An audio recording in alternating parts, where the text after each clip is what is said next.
Centaur, your kind of company.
Centaur, your kind of company.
Tonight on CTV3 News, BSI-ASR falls under non-compliance and is suspended by Flowcert.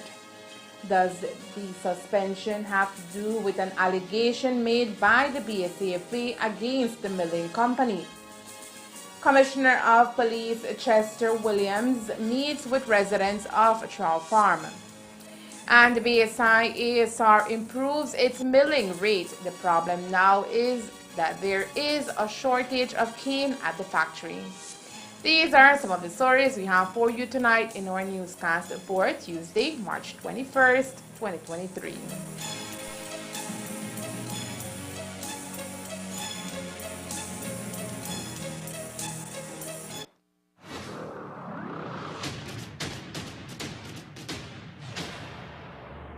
I am ready. You are getting the new and improved me.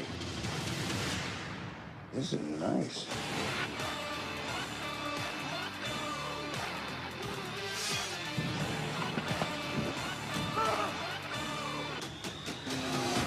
I think what really impressed him was the fact that I didn't turn into a monster. Bring on the heat! Start up the gunfire! Whip up the day!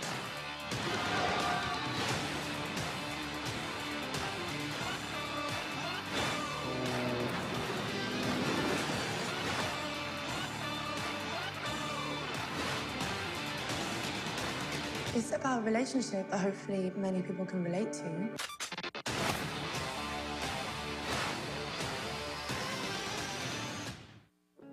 Enjoy your favorite HBO original series and movies with Centaur, your kind of company.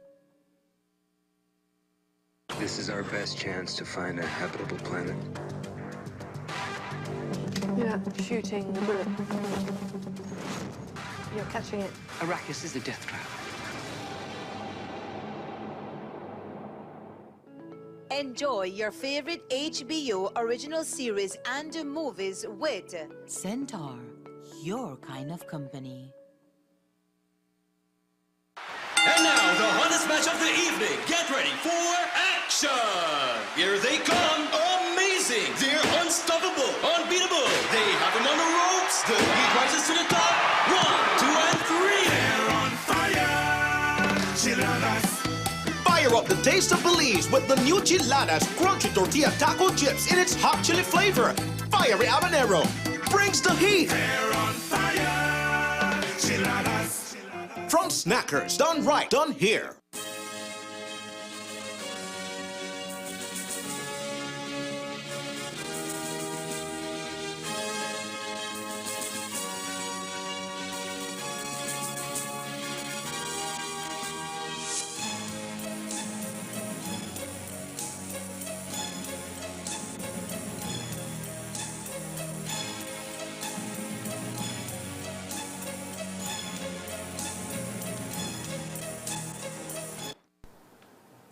Good evening, with your news also simulcast on Fiesta FM 106.7. I am Joanna Rodriguez. Belize Sugar Industries Limited, BSI, has confirmed that it is facing suspension by the Fair Trade Organization certification to sell sugar following a recent audit. In a statement, the company says the following audit in January, it was confirmed 2 weeks ago that several non-compliant statutes were found, including a major non-compliance. That major non-compliance, according to the statement, is described as change in classification of BSI in the Flowcert system, of which we were not aware, and which confers additional obligations relating to our communications with customers. The other violations were ascribed to technical matters that do not affect the flow of fair trade eligible sugar to our customers or affect the payment of premium from our customers to eligible fair trade associations. BSI says it has submitted corrective measures on all of the issues raised and expects that the suspension will soon be lifted.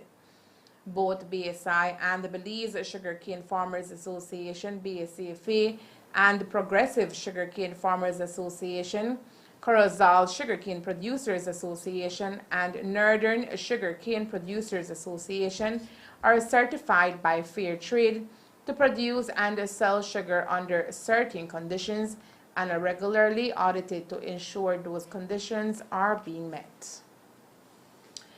And while BSI-ASR does not go into details regarding the non-compliance they face, especially the major infraction, a letter leaked to the media speaks on an allegation made by the Belize Sugarcane Farmers Association against BSI-ASR.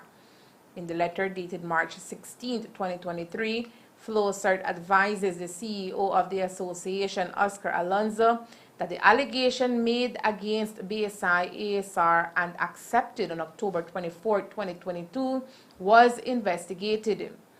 In the letter, FlowCert alludes that it conducted a remote renewal audit in January 2023, and as a result of this audit, the organization, meaning BSI-ASR, is suspended. Suspension means that Belize Sugar Industries Limited cannot sign fair trade contracts with new trading partners, nor advertise or make any reference to maintaining a valid fair trade certification. However, according to FlowCert, during the period of suspension, the organization must continue to comply with existing fair trade contracts signed prior to suspension. So, what allegation was made by the BSCFA against BSI-ASR? Today, we pose that question to the chairman of the association's Committee of Management, Alfredo Ortega, and here is his response. In reality, we are unable to speak about those allegations because those are confidential information that is sent to FlowCert. They're the ones that deal with it. In reality, we don't know how that letter came out, because ourselves, we have not already summoned the board to look over that letter, so we don't know how it came out and how the media got a hold of that letter, because those are dealt with confidentially, and that's the way we need to handle it. Okay. Would you be able to say if the suspension of BSI-ASR is based on those allegations that you all made? Well, in reality, we don't know, because we don't see what part of the allegations were taken to have BSI suspended, so we don't know exactly what caused or where FlowCert took to suspend BSI. We're unable to speak about that. Did you all know that BSI had been suspended by FlowCert? In reality, no, until, well, lately we get that letter that says so, but before that we didn't know about it. Okay. BSI being suspended, does that in any way affect the BSCFA, which is the largest association? At this point, I'm unable to speak about it because it is FlowCert that is dealing with it. Only they know what would be the corrective measures that they will be taking, because as I said before, we don't know which are the points that FlowCert took to suspend them. So based on that, it's FlowCert and BSI that will depend on what BSI will send as their corrective measure, because only they will know at this point what was sent to them by FlowCert. And the BSCFA knows only too well what it means to be suspended by FlowCert and what needs to be done to fall back into compliance. For you to get a suspension, it depends that if you get a major non-compliance. And with one major non-compliance, you are being suspended, because there are minor non-compliance also.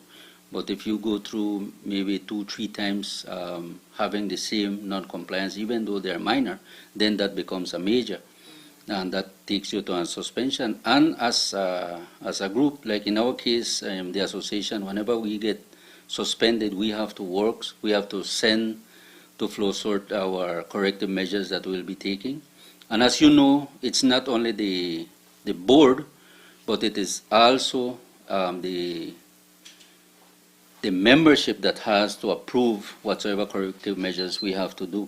And based on whenever we send our proposals, then they give us a time span on which we have to comply under that time to send them our corrective measures have been taken place, and based on that, well, they lift up the suspension from us. So I believe that will be the same case to BSI. Of note is that once BSI ASR has provided satisfactory evidence that it has taken appropriate corrective actions to address the nonconformities, the suspension will be lifted. If satisfactory evidence is not provided within the relevant time frame, the organization's certification will be withdrawn. Many a times, thieves break into private property and help themselves to what they have not worked for.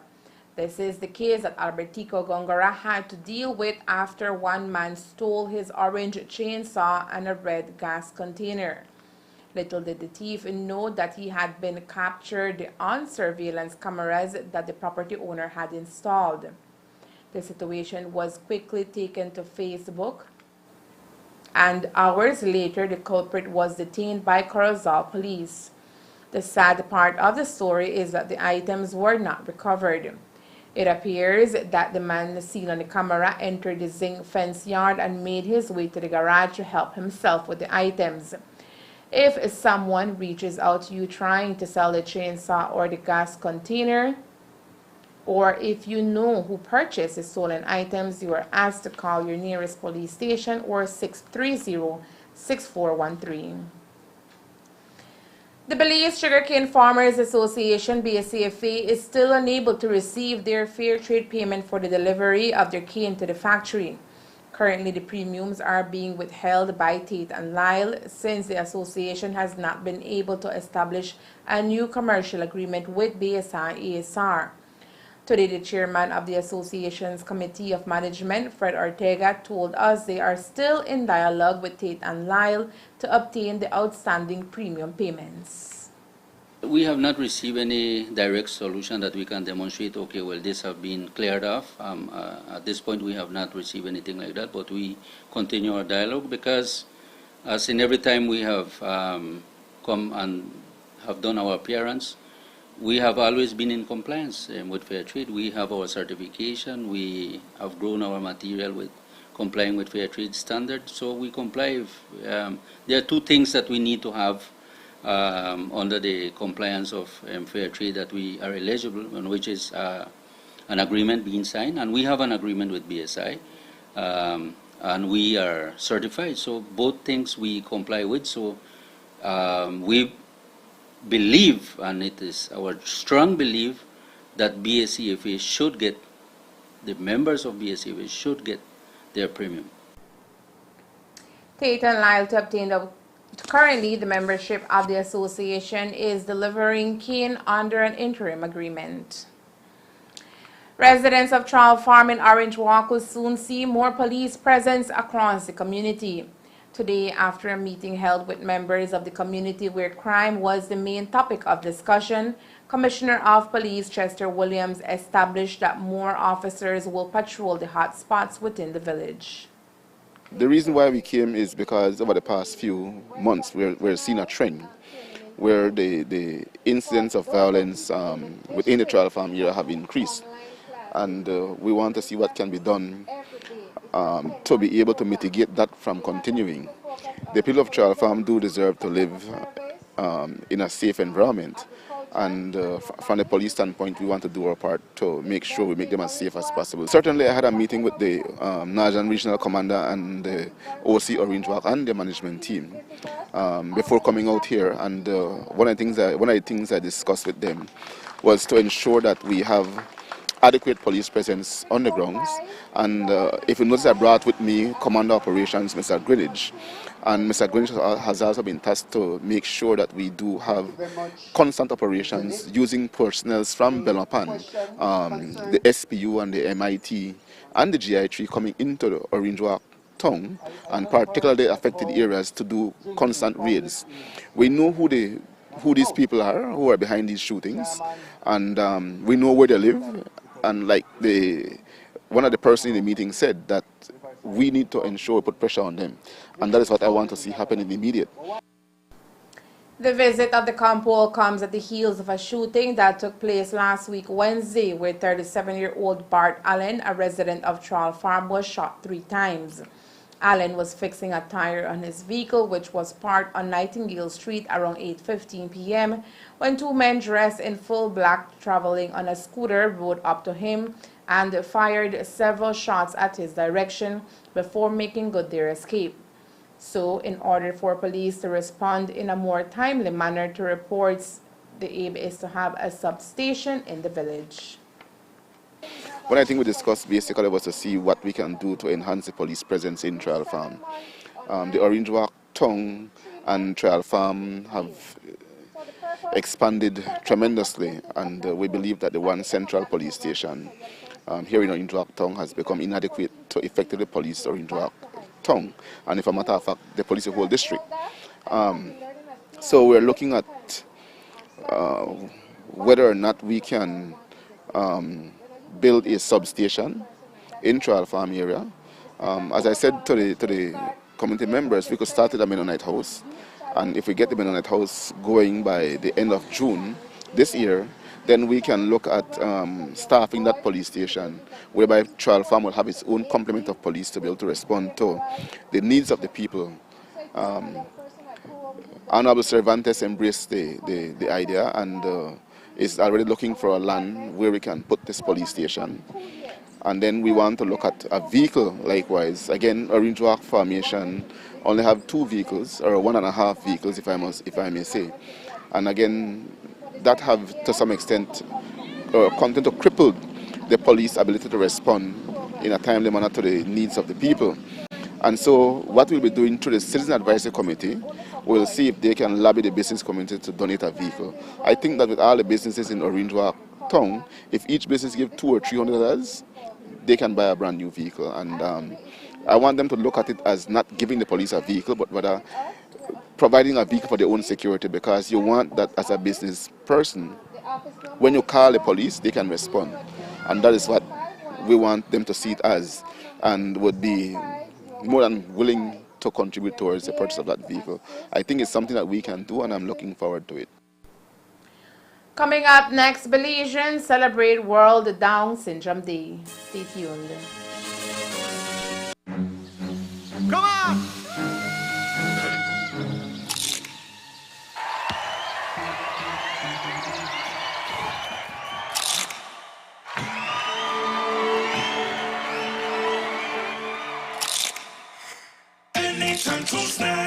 When hungry or craving, when laughter or tears, enjoy the best snacking where flavors are here. Asadas, bocadas, chiladas, doradas, Belizean for snacking, done right and done here. Done right, done here. Indulge the flavor. Go beyond meat. Looks like meat. Tastes like meat. But it's better than meat. 100% plant-based.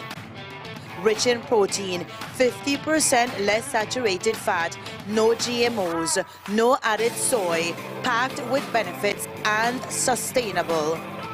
Beyond meat, good for you, good for the environment. Now available in 6 different types of products in Belize. Beyond burger, beyond sausage, beyond beef, beyond chicken nuggets, beyond chicken tenders, beyond steak, beyond meat, distributed by United Distributors Limited.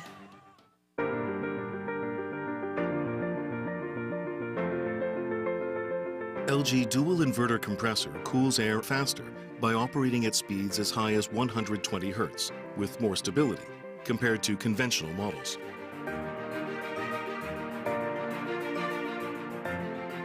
It also saves up to 70% more energy by operating at speeds as low as 10 Hz with more stability.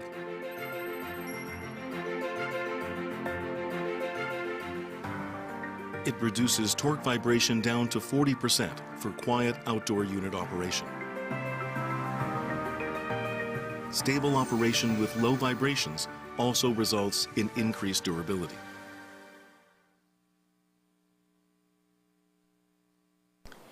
The 2022-2023 crop season is currently in its 13th week. While the first weeks of crop saw witnessed a slow grinding rate on behalf of the miller, the grinding machines at the factory are now working at full speed. For the past 2 weeks, BSI ASR has been able to increase its milling rate, almost reaching the agreed 7,000 tons cane per day. But there is another problem. Due to a shortage of cane cutters, cane is scarce at the factory.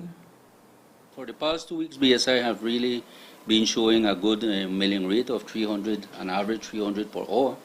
And lately, as you have seen, there was a little bit of rainy weather that we have, and the situation with the heat right now that we have, the situation with the works that are being done in improvement of the roads, those are causes right now for the farmers or for the different groups that delay their time to deliver because, well, as you know, compiling everything together makes that many groups are unable to deliver in time. But nevertheless, farmers are trying their best, and we tend to not to be in time, but we're still moving and trying to deliver against. Belize will be welcoming Her Excellency Tsai Ing-wen, President of the Republic of China, Taiwan, who will be accompanied by a delegation on an official visit to the jewel in early April this year. This is the second visit of Her Excellency Tsai Ing-wen to Belize, and during her visit this time around, the President of the Republic of China, Taiwan, will sit with Prime Minister John Briceño, his cabinet, and other members of Parliament. The joint sitting of Parliament will also be able to be viewed and heard since Tsai Ing-wen is scheduled to address Parliament. During her visit, the Ministry of Foreign Affairs, Foreign Trade and Immigration will host an exhibition of micro, small and medium enterprises to highlight the Women Economic Empowerment Project, which the ministry co-implements with the government of Taiwan. Today is being celebrated as World Down Syndrome Day 2023 under the theme Be With Us, Not For Us. The motive of this theme is to ditch the old charity model and adopt a more human rights-based approach. This theme encourages people to advocate for equality. It is a day to recognize that citizens with Down syndrome also contribute to our Belizean society in unique ways. Today, the 21st of March, okay, as every year, we celebrate World Down Syndrome Day. And this year's theme is Be With Us, Not For Us. It's a very strong and beautiful theme, right? Which emphasizes in inclusion of these children with Down syndrome, inclusion in the society, in our activities. Down syndrome is a condition where a child is born with 3 chromosomes in chromosome 21. Normally, we have 23 pairs of chromosome, but in this case, chromosome number 21, instead of having 2 chromosomes, okay, it has 3. That's why it's another name for it is trisomy 21, okay, and or Down syndrome. And that is why we celebrate it today, the 21st, which stands for the 21st chromosome of March for the 3rd month. What is Down syndrome and how is it treated? Can people with Down syndrome live fulfilling lives? We found the answers through our expert neonatologist and pediatrician, Dr. Elsie Constanza. There are 3 types of Down syndrome. The first is the most common type, which is occurs in 95% of children, which is a trisomy 21, which is the replication or the 3 complete chromosomes in chromosome 21. The other type, which is less common, is the Robertsonian, and that occurs around 4 to 6% in children, and that is mostly because of a translocation. Okay, and and then the other type, the least common type, is the mosaicism, which occurs in 1% mostly. Children with Down syndrome can live up to 60 years or more, but of course, how they will live or on how long they will live depends on two factors. One, the condition, the severity of the condition of Down syndrome. Yeah, we have mild, moderate, severe cases, and depends on the care given by their parents, okay? The health care given during their growth. So there are babies born with Down syndrome, and as the name says, it's a syndrome. And the most common condition associated with Down syndrome is the congenital heart defect that occurs in more or less 45 to 50% of these children, no? And depends on the type of congenital heart defect too, because if it's a complex congenital heart defect, then of course it just complicates it more, no? And these children may not survive, or maybe won't live as long as other children. So it depends on the severity of the condition. These babies would have just as congenital heart defect, gastrointestinal malformation, good. They have intellectual disabilities, learning disabilities, good. Neurological issues, hematological and metabolic problems. So it's visual and hearing issues as well. So it's a condition, all right? And depending on the severity would determine how long they would survive. According to the United Nations, each year around 5,000 children are born with Down syndrome.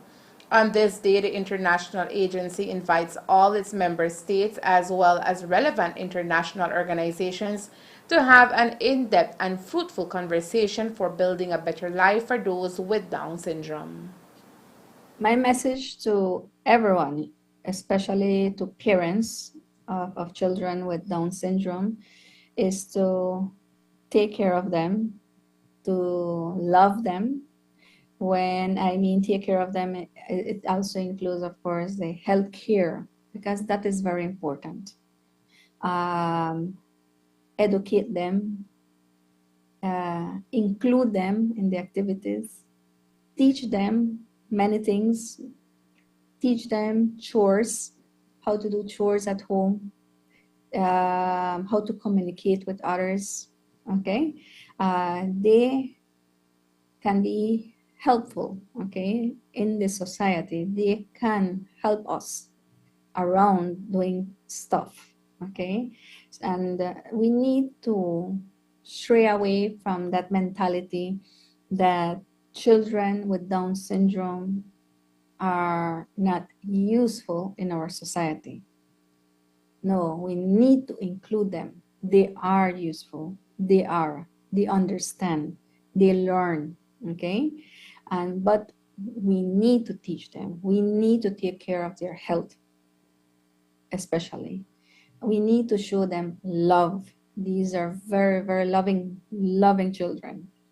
And we need to protect them. This year, Belizeans at the academic level, in civil society, and even elected officials are wearing mismatched socks to pay their respect to the special group of people who have Down syndrome. Minister of Foreign Affairs, Foreign Trade and Immigration, Amon Courtney, posted on his official Twitter account today showing off his mismatched socks. The socks are the global symbol of Down syndrome support, representing the chromosomes that each person has. World Down Syndrome Day was first observed on March 21, 2006, and it was officially recognized by the United Nations General Assembly in 2011. The date was selected because Down syndrome is caused by the presence of a third copy of the 21st chromosome, and the 21-3 March 21st represents this genetic condition. The beginning of March every year flashes the start of Child Stimulation Month. This year, Child Stimulation Month is being celebrated under the theme, We Are Strong, Learning and Growing. We are at day 21 of activities, and today the Presbyterian Preschool here in Orange Walk made a special visit in the company of their parents and teachers to the Banquitas House of Culture to get a first-hand experience about the treasures of Belizean history made available in language they can comprehend. We have been having preschool visits to the House of Culture, and as a cultural hub, cultural center, it is important for us to ensure that the physical, the emotional, the mental health of the children, their needs are met. And as the House of Culture, learning about Belize's culture and history at their particular level is very important. So for us, we take this opportunity very serious because it's the first step in introducing them to culture, to experience, to history, to objects that we have here at the House of Culture. So for us, we provide an opportunity when the children come over to really learn new words. We introduce them to numbers that we have, to colors, to cultural objects, to the names. So they start to, identify and appreciate some of the things that were used in the past. So all of that is explained to them at their level, and the children get very excited because we play games. A part of learning is really, engaging them in activities that would spark that interest or intrigue them to learn or ask questions, the answering questions as well. So it's a very playful, engaging activities that we do. According to Cindy Rivero, Community Arts Coordinator for the House of Culture, parents should be constantly encouraged to go the extra mile to ensure their children are continuously learning, even before entering the classroom, especially when it relates to cementing our history in their minds. They ask a lot of questions. We try to answer them as best as we can. But one of the important things that this year that we did was for them to learn about cultural objects. We have the hikaras, we have the tuk-tuk. So we tell them all these names, what is the use of the object, and they get very excited, It's something new that they're learning. So we play games, we identify objects matching. And so for us, it's very important to ensure that the kids are learning. And it's important as well to engage the parents in that activity. That's why for this month, you will see the parents in all the activities because they are the key persons that will help them or encourage them to go the extra mile and to learn and to grow. And like the team rightfully says, we are strong learning and growing. So we also allow the children to be independent, have the parents step back a little bit and have the children really engaging with us and being free and, growing along with us. So we are very happy to have them here. I encourage other preschools to find the House of Culture, bring the kids. There's so much that they can learn. And definitely, it's not only about reading or history or whatever. We try to create activities and engage them in a positive way, in a very learning environment that they enjoy. If you are interested in making a visit with your school to the House of Culture, you can reach out to the Banquitas House of Culture via their Facebook page, or you can visit them in person to make arrangements. The Presbyterian preschoolers are not the only ones who have been getting hands-on learning experiences.